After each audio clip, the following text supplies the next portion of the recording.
but is that schedule rather loose? Hi, Fred. Well, we were talking last hour about how he wants to go to Texas as soon as possible, that he could do so as early as Tuesday. Now the White House making Tuesday official.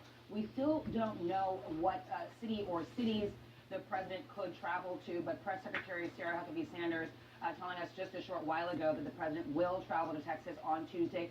So we'll await further details there. We know the president doesn't want to have his footprint, the security and the infrastructure needed to protect him. He doesn't want to have that get in the way of rescue and recovery efforts.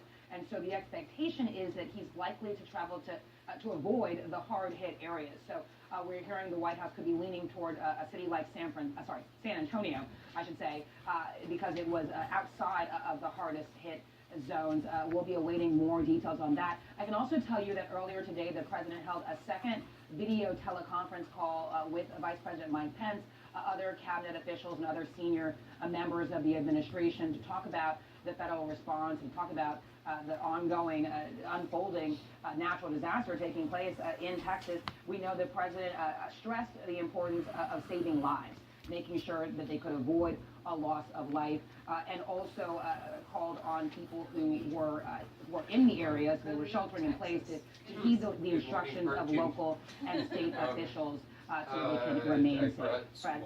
All right, Athena Jones at the White House, thank you so much. Again, the president, according to the White House, on his way to Texas as early as Tuesday. And when the president gets to Texas, these are the stories that he's going to hear from people directly about their rescue attempts, losing everything in places like Dickinson, Texas. These are the images you're seeing right now. Ed Lavendera is reporting from that location. Ed, these images are extraordinary. The water is very high.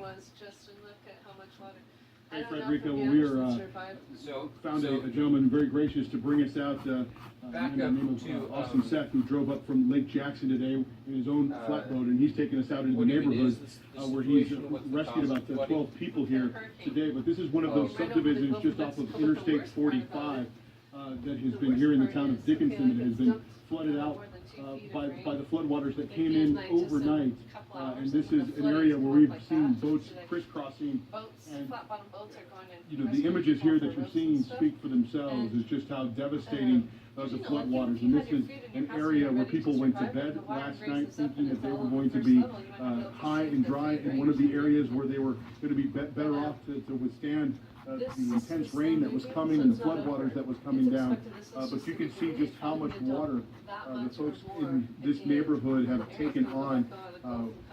So many people with their own boats have been coming through this neighborhood, pulling people out, that actually right now it is incredibly quiet. In fact, not many people, if maybe only a handful by this time in the day, are still in here. We have seen a couple of rooftops where you can tell